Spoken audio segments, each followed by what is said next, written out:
Re-bienvenue sur le show. Aujourd'hui, épisode avec un tempo un peu plus doux qu'à l'habitude. Ici sur le podcast, on parle beaucoup de momentum, on parle beaucoup de let's go, aller vers ses rêves, aller vers ses buts. Je donne des stratégies d'impact, c'est comme let's go all in avec un momentum, un tempo un peu plus élevé. Mais en cette fin d'année, j'avais vraiment envie qu'on se fasse le cadeau de ralentir. Parce que comme dans n'importe quoi dans la vie, c'est super important d'avoir un équilibre, tout simplement. Donc aujourd'hui, on va regarder comment est-ce qu'on peut terminer l'année sur une note de bliss. J'enregistre cet épisode-ci à la fin décembre, donc on termine l'année sur une note de bliss sur le podcast Attitude, mais je crois fondamentalement que même si tu écoutes cet épisode-ci en plein mois de juin ou plein mois d'octobre, peu importe, lorsque cet épisode-ci va te trouver, que ce sera le parfait moment pour toi. Donc, comment est-ce qu'on fait pour emmener plus justement de bonheur, de béatitude dans son univers, de sentiments de gratitude, de sentiments d'accomplissement? Eh bien, tout ça, ça passe par le pouvoir de l'observation. Et souvent, on n'observe pas ce qui se passe autour de nous. Parce que la vie va vite. La vie va vite, puis on bouge beaucoup, puis il y a beaucoup de choses qui se passent, puis on est très occupé. Et puis, on se demande pourquoi on est toujours dans un sentiment de stress, puis on est toujours comme contracté. Aujourd'hui, je t'invite à vraiment te faire le cadeau de prendre de l'altitude en cette fin d'année et de commencer à regarder ta vie vraiment d'un point de vue de l'observateur. Donc, c'est un bon moment pour faire l'exercice de rétrospect de ton année, puis de juste regarder ce qui s'est passé dans ton année, qu'est-ce qui a bien été, moins bien été, mais vraiment d'un point de vue un peu déconnecté, si on peut dire, donc moins dans l'émotion et juste dans les faits, et de vraiment comme un petit oiseau, puis juste regarder ce qui s'est passé. Et je t'invite aussi à développer cette aptitude-là d'être un observateur dans ta vie, parce que ça va t'emmener des répercussions incroyable. Depuis que j'ai réalisé le pouvoir de la pleine conscience, de vraiment l'intégrer le plus souvent dans ma vie possible, et je vais même ramener ça même au quotidien, chaque journée le plus possible, de vraiment être dans cet instant-là, d'un moment présent, et dans un rôle d'observateur, à quel point c'est magique, c'est puissant. Et je réalise aussi que mes personnes favorites, c'est des personnes qui sont très observateurs, qui sont très... C'est peut-être mon petit côté introverti, je ne sais pas. Mais parce que le côté observateur, les gens qui sont très observateurs, c'est souvent des gens qui sont très connectés avec eux-mêmes et qui ont une bonne connaissance de soi. Et moi, ça, c'est mes personnes favorites. On peut avoir des discussions tellement intenses parce qu'on se connaît puis on sait gérer. Quelqu'un qui se connaît bien, c'est gérer émotionnellement et beaucoup plus intelligent émotionnellement aussi. Donc, tout ça, ça s'apprend. C'est ça la beauté de ceci. Donc, je vais te donner des conseils vraiment concrets aujourd'hui pour que tu puisses commencer à pratiquer ce rôle d'observateur-là et vraiment commencer à l'incarner dans ta vie. Donc, la première place dans ta vie où je veux que tu commences à porter attention, c'est vraiment aux autres, autour de toi. Et de vraiment dans une optique de respect. Donc, porte attention à tes comportements, aux autres autour de toi, mais tu sais, vraiment, comme je dis, du point de vue de l'observateur. Donc, peut-être, exemple concret, lorsque tu es avec des gens, que tu as un dîner ou un souper ou peu importe un rassemblement, je t'invite vraiment à poser ton téléphone cellulaire dans ton sac, sur la table, même le laisser dans la voiture, peu importe, pour que tu sois vraiment présent avec les gens avec qui tu parles, avec qui tu passes un moment. Y a-t-il quelque chose de plus déplaisant quand t'es dans un souper avec quelqu'un puis la personne en face de toi est sur son téléphone? T'es comme, OK, je suis pas assez important pour toi? Qu'est-ce qui se passe?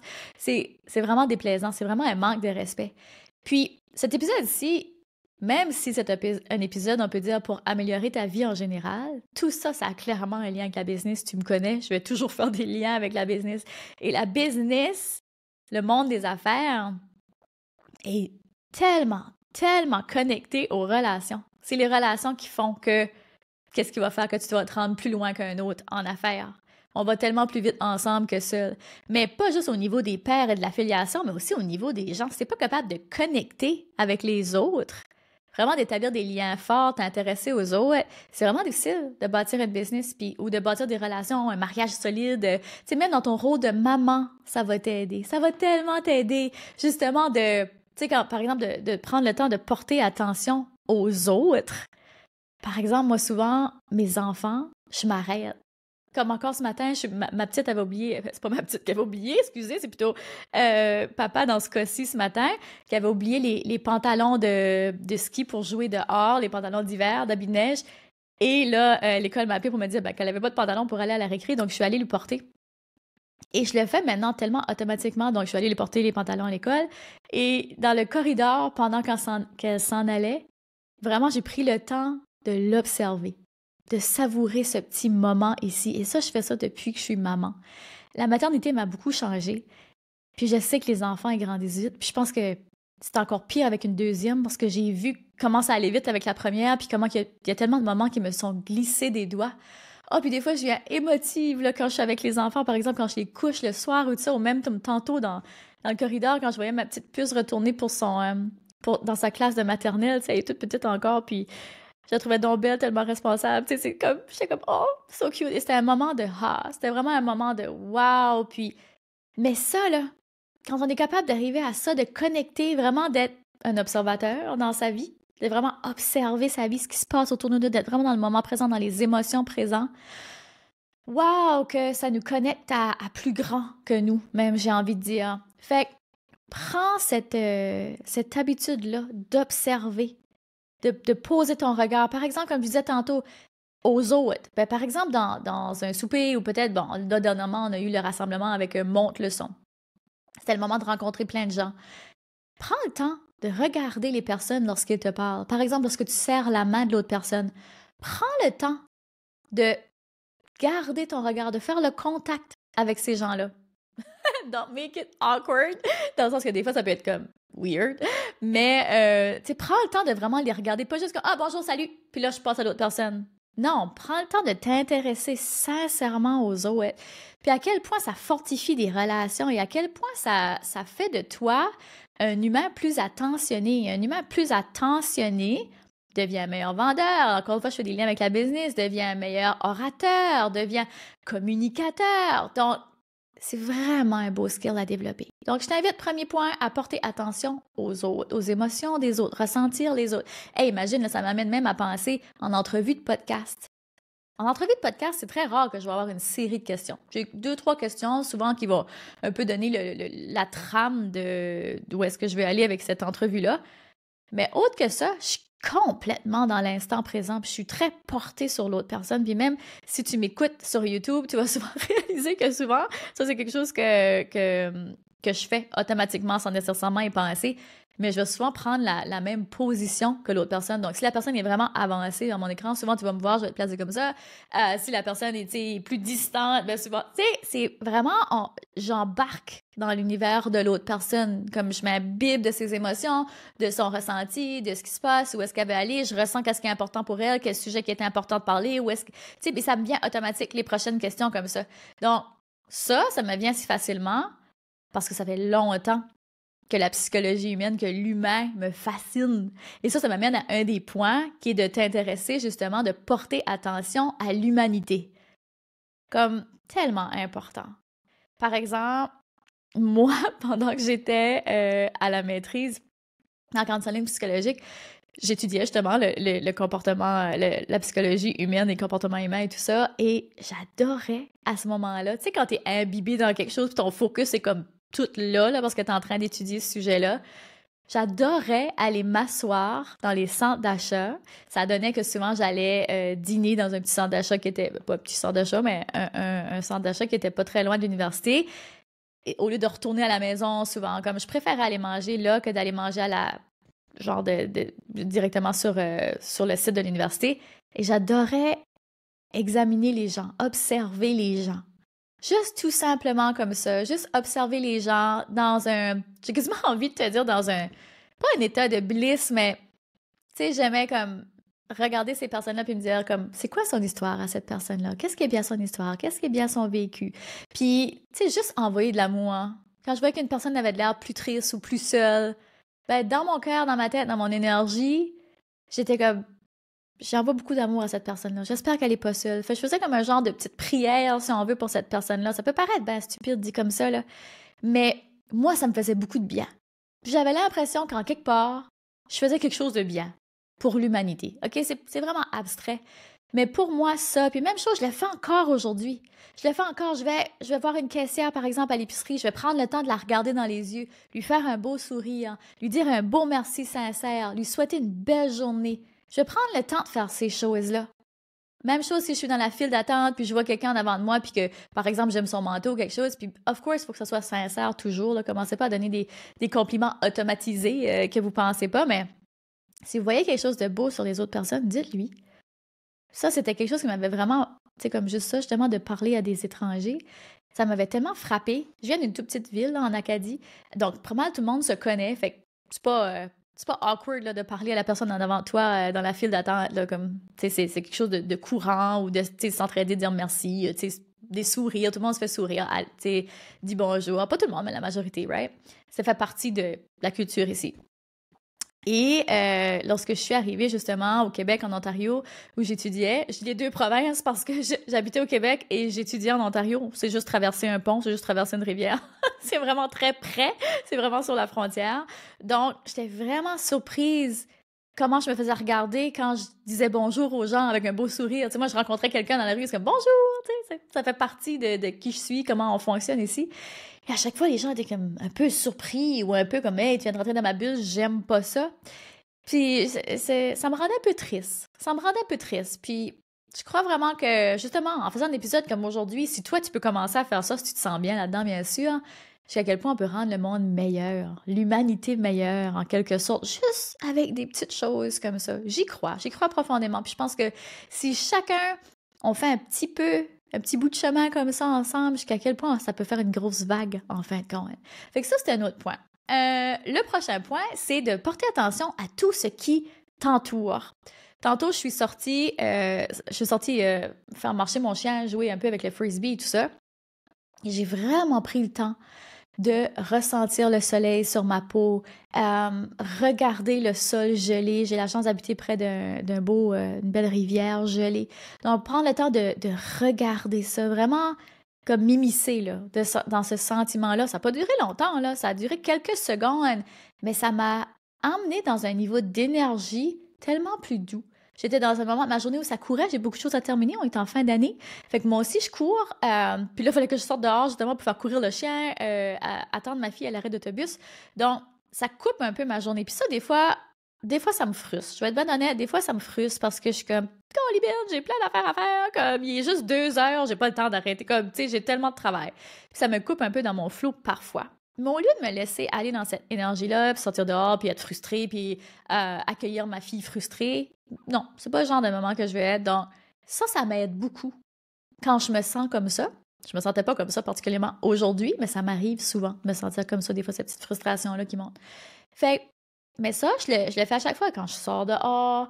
Vraiment, moi, je vais même aller jusqu'à toucher les arbres, parfois, juste comme toucher les arbres qui sont dans ma cour. J'ai une belle grande cour, plein d'arbres, donc je vais mettre ma main sur l'écorce de l'arbre, juste comme ressentir l'énergie, vraiment être dans l'instant présent, regarder l'écorce de l'arbre, comme, tu sais, toutes les petites crevasses, tous les petits détails, les couleurs, tout ça. Si on focusait tous, tu sais, un peu plus, justement, sur des choses comme ça, une fois de temps en temps, c'est certain qu'on faisait ça tout le temps, on serait pas fonctionnel, on s'entend.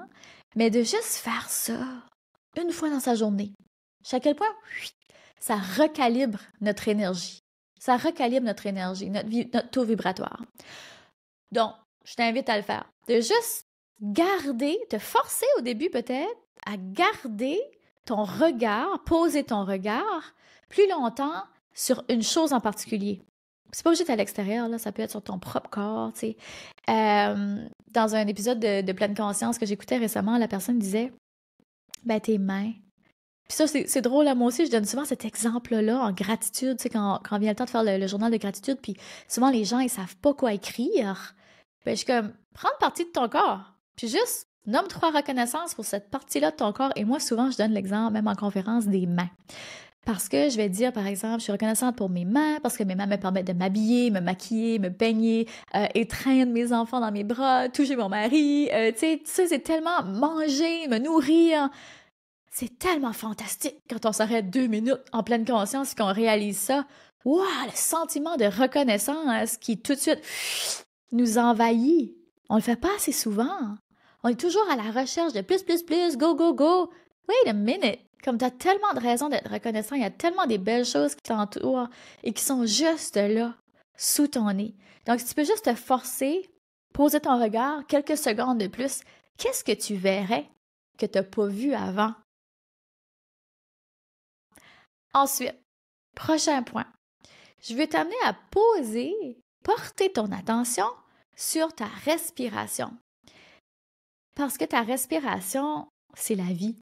C'est la vie, puis souvent, justement, on est dans un rythme effréné, puis souvent, moi, je réalise, je suis comme, OK, respire. Des fois, ça m'arrive, parce que maintenant, je suis plus consciente de ces patterns-là. Puis en tant que maman, en tout cas, encore une fois, là, ça fait partie de ma réalité, fait que c'est clair, c'est beaucoup d'exemples concernant la maternité que je vais donner. Mais des fois, c'est ça, je réalise, je suis tellement dans un rush, dans un go-go-go, je suis comme, wow, respire, reconnecte, respire. Et là, je prends le temps. Puis là, je t'invite tout de suite. Mets tes mains sur ton cœur, sur tes poumons, ta poitrine, peu importe. Puis juste prendre une belle, grande respiration en ce moment. Si tu veux, on va la prendre ensemble. C'est parti. On inspire. Et on expire. Wow! Encore une fois.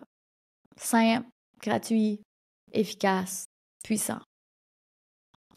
Et si tu faisais ça plusieurs fois par jour ou dans les moments où tu te sens un peu plus stressé, où tu manques de clarté, par exemple, quand vient le temps de créer, à quel point ça t'aiderait de juste faire ça? Mais pour être capable de réaliser ça, tu dois être dans ton rôle d'observateur. Tu dois être capable de t'emmener là facilement, d'être comme « Wouh! Hey, t'es en train de slipper, là! Tu respires pas, tu prends trop des petites respirations, comme prends le temps de connecter, là. Prends le temps de connecter.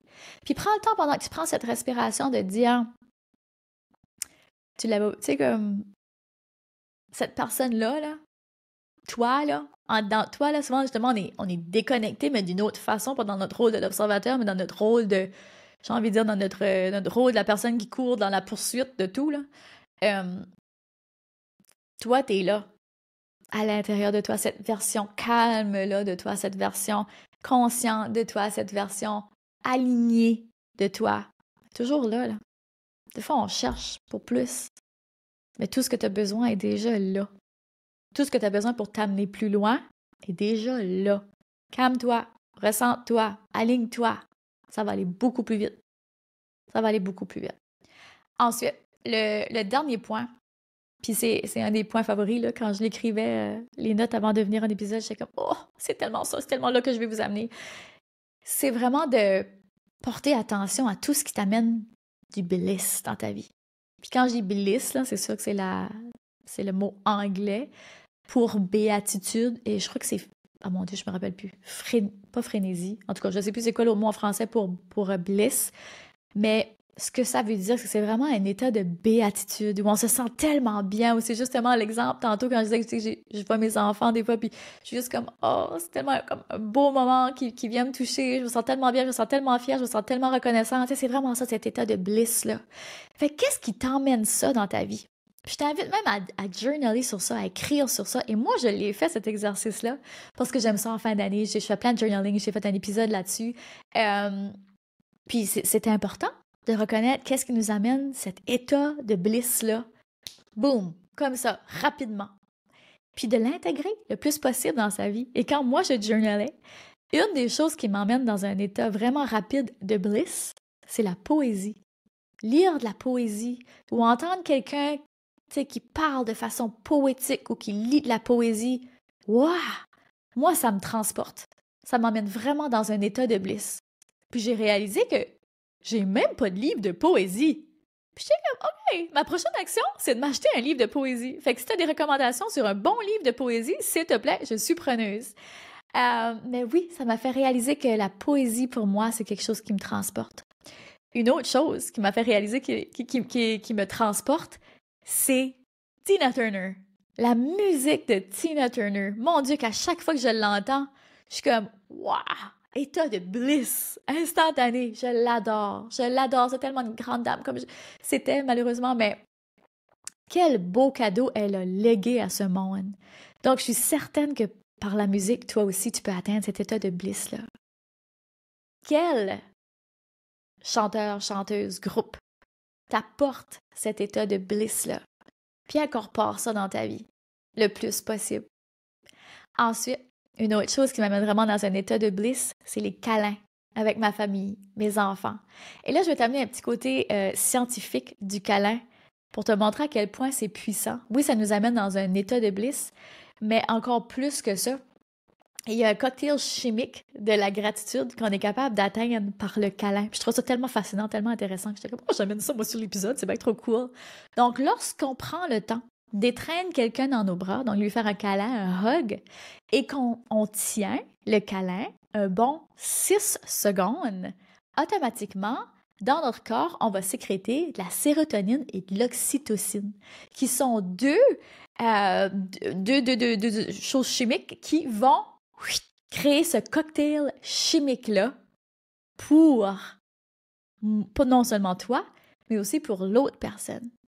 Donc, c'est comme, voyons donc, c'est donc bien puissant que juste un câlin peut nous aider à sécréter comme ça. C'est fou. C'est fou. Moi, je trouve ça comme tellement impressionnant. Et une chose que je fais aussi avec mes enfants, plus petits si vous avez des enfants, c'est des cœurs à cœur. Quand on fait le câlin, c'est comme, tu sais, parce que là, ma fille, elle est plus grande, puis elle commence à faire des câlins du coude, là, qu'on appelle, ou de l'épaule, là. Elle est comme, elle s'en vient, puis elle est comme, si tu me vois sur YouTube, c'est comme, elle s'en vient comme ça, faire le câlin. Puis là, je suis comme, non. On fait des câlins cœur à cœur. Puis ça, je leur apprends ça depuis qu'elle est plus petite, toute petite, tous les deux. Puis là, elle rit, puis elle est comme, oh. Puis là, elle s'en vient, puis elle fait un beau câlin. Donc, c'est vraiment de coller nos cœurs ensemble. Et là, de tenir ce beau câlin-là pour un bon 6 secondes. C'est sûr, on va faire un câlin 1, 2, 3, des fois 4 secondes, puis on lâche. Mais si on tenait le câlin pour un 2 secondes de plus, on aurait accès à ce beau cocktail de gratitude-là, instantané, cet état de bliss-là. Fait que je trouve ça vraiment puissant, puis j'avais envie de le partager parce qu'encore une fois, c'est t'aider à être dans ton rôle d'observateur, puis d'être comme, ouh, je me rappelle quand Karine a dit ça dans un épisode de podcast, OK, je vais le faire pour un 2 secondes de plus, puis on va arriver à cet état de bliss-là. Donc, voilà, j'espère que tu vas prendre le temps d'identifier ce qui t'amène à cet état de bliss-là. J'espère que tu vas prendre le temps de plus consciencieux sur ton rôle d'observateur, puis comment tu peux emmener ça dans ta vie, puis vraiment de façon concrète. J'espère que tu as aimé cet épisode-là. J'espère que tu passes une belle fin d'année. Merci. Juste un gros merci du fin fond de mon cœur de choisir ce podcast-ci, de choisir de co-créer avec moi, de t'unir avec moi pour un moment dans cette énergie-là ensemble. Merci, sincèrement, profondément. Je souhaite tout ce qu'il y a de plus beau pour la nouvelle année à venir. Et sur ce, on se retrouve très bientôt. Gros bisous. Et continue de briller et de prendre de l'altitude, car le monde a besoin de ce don spécial que seulement toi détiens. Vous venez d'écouter le podcast Altitude. Pour ne rien manquer des prochains épisodes, abonnez-vous au podcast et cliquez sur le 5 étoiles. Vous pouvez aussi consulter nos outils gratuits créés pour vous au www.podcastaltitude.com. Merci d'avoir été là et à très bientôt dans le prochain épisode Femmes d'Altitude.